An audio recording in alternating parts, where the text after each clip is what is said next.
ABC Listen. Podcasts, radio, news, music and more.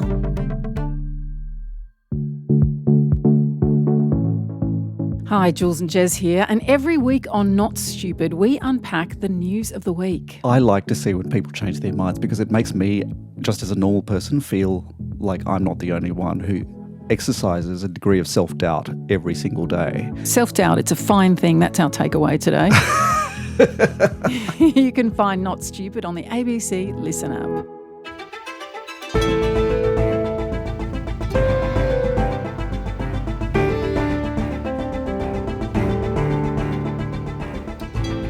Benjamin Netanyahu insists his sweeping attacks on Iran are a necessity to protect Israel from a nuclear holocaust. But why has the Israeli leader decided to strike now? And what is his ultimate aim? Today, Hussein Ibish from the Arab Gulf States Institute on the risk of a further escalation and America being drawn into the conflict. I'm Sam Hawley on Gadigal Land in Sydney. This is ABC News Daily.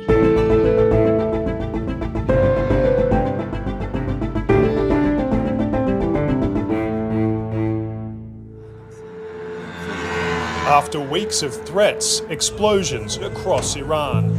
Moments ago, Israel launched Operation Rising Lion, a targeted military operation to roll back the Iranian threat to Israel's very survival. Israel striking what it says were dozens of Iranian military and nuclear sites, as well as key officials and scientists. If not stopped, Iran could produce a nuclear weapon in a very short time. This is a clear and present danger to Israel's very survival. Explosions and plumes of smoke have filled the Tel Aviv skyline as a barrage of retaliatory strikes rains down. The Israeli government has said that it expects this offensive is going to ramp up and continue, perhaps for as long as 2 weeks. Hussein, this is the most fierce fighting between Israel and Iran in decades. Do we describe it as a war at this point? Yeah, definitely it's a war. It's the first war between Israel and Iran ever.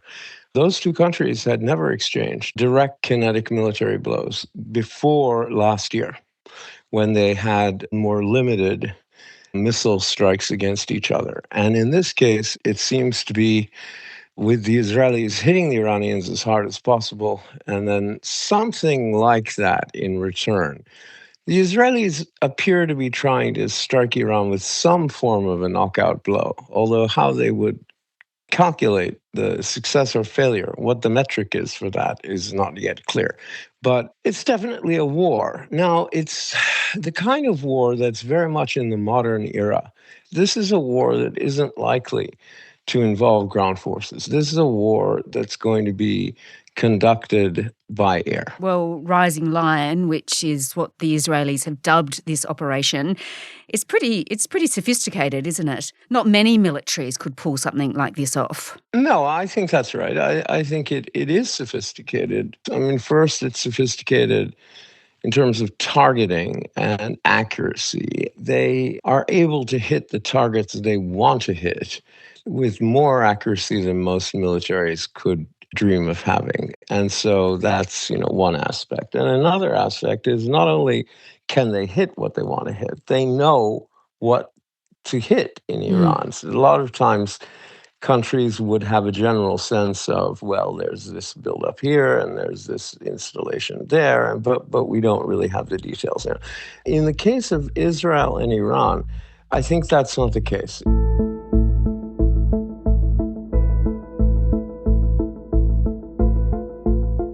So they have, of course, Israel damaged Iran's nuclear facilities.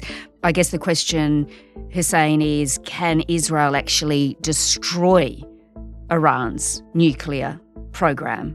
Is that actually possible? Well, the working assumption until now has been probably not. And I'm not sure we've seen anything that changes our minds on that. I mean, the general sense, my sense certainly, going into this was Israel could give Iran a bloody nose, possibly a few broken bones, and really harm the nuclear program and do great damage to it, but not kick it back, say, 20 years, not make it so badly damaged that it's non-functional for a generation. And I think my sense was the United States had the bunker buster capabilities to do that, and to do it in a few days through round-the-clock bombing with huge-scale conventional weapons.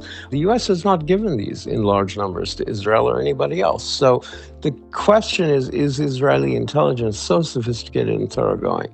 And is their capability just barely sufficient to carry them over the threshold? And I have to say I'd be surprised. I think the Israeli plan must be either to force the Iranians into a humiliating and damaging agreement with the United States that renders it non-nuclear for a generation or two, or to instigate regime change in Iran. The idea is to force a still robust elite in Iran to say, these guys, this Islamic Republic crew, has mishandled Persian national interests that has a 6,000-year history so badly, they've got to go or be radically reformed in ways that will change policies and attitudes. Benjamin Netanyahu, of course, in a video address, spoke directly to the Iranian people, saying this is your moment to overthrow this brutal regime. And the time has come for you to unite around your flag and your historic legacy by standing up for your freedom from an evil and oppressive regime. Brave people of Iran, your light will defeat the darkness. I'm with you. The people of Israel are with you. Yeah, that's, I think, the Israeli hope, is that they could either engineer street-level unrest that's sufficient to bring down the regime or force radical change. And I think that's very unlikely. That really doesn't usually happen. Like a foreign power smashes up your national resources. And most Iranians agree with the nuclear program, by the way. It's not about the nature of the regime. This is something that Iranians generally feel deeply about. So I think it's unlikely that people will pour out into the street. The bigger target of Netanyahu and the Americans is the Iranian elite, and saying to them, you know, these people are mismanaging your national resources to the point of disaster.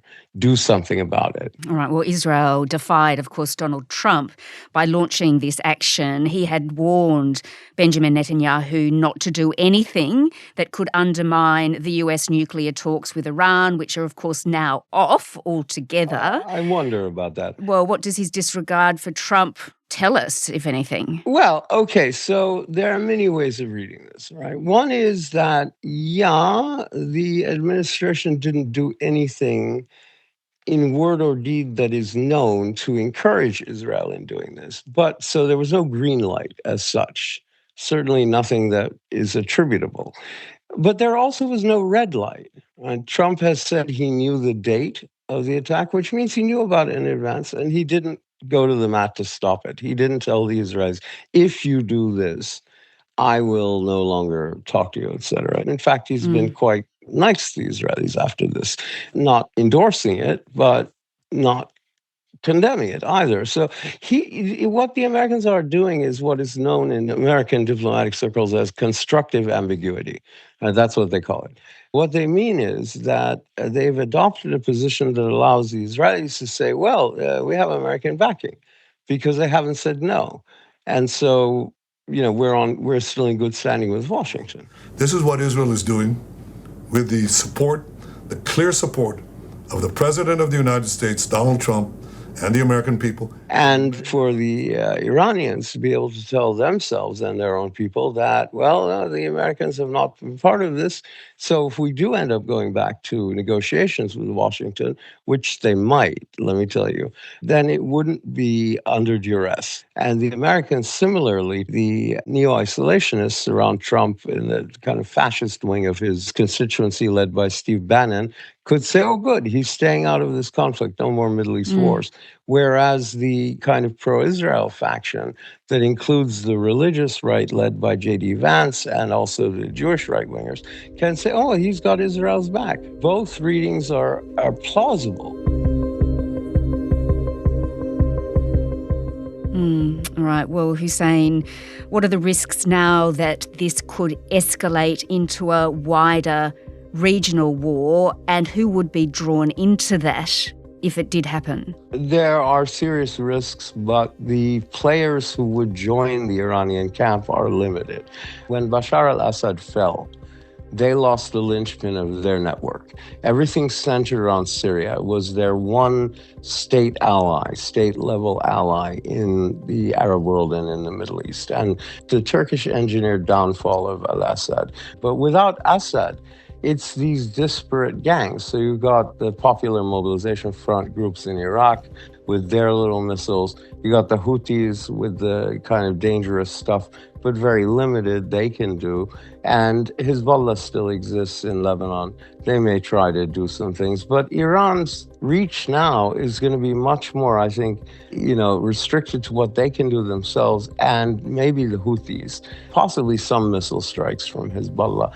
But I would look to Iranian proxies and sponsored groups and intelligence services to attack soft targets around the world, engage in classical forms of terrorism that we generally haven't seen for a while. And, so I would beef up security at Israeli and pro-Israel Jewish centers around the world. I would be very cautious. And I think the Iranian regime is of a mentality to do that and has the capabilities to do that.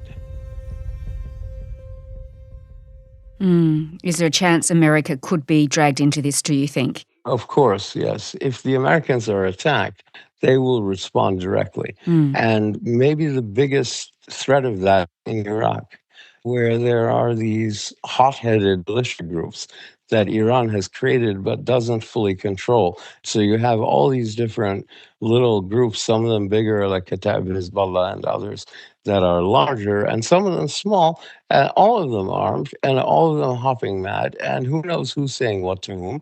And there are lots of American targets around, lots of American military targets and American-related targets. So look to Iraq as one place that could happen. And of course, the Houthis in Yemen have the capability of doing crazy and dangerous things with regard to shipping. But I think the Iranians, if they get their way, will have the U.S. not get dragged into this, and they will be trying to prevent adding Washington's power to the list of horribles they have to deal with. They don't need more firepower aimed at them right now. All right. Well, Hussein, if nothing else, this does show us, doesn't it, that the world can change very slowly, but it can also change very, very quickly, particularly if there's a change or a shift in global power. Oh, yeah. Well, change generally happens in the blink of an eye. The Soviet Union is mighty superpower until it's gone. Apartheid in South Africa is immovable until Nelson Mandela is suddenly the president. Things that seem impossible, until they happen, they are far-fetched. Hussein Ibish is from the Arab Gulf States Institute, a Washington-based think tank. This episode was produced by Sydney Peed. Audio production by Adair Shepherd. Our supervising producer is David Cody. I'm Sam Hawley. Thanks for listening.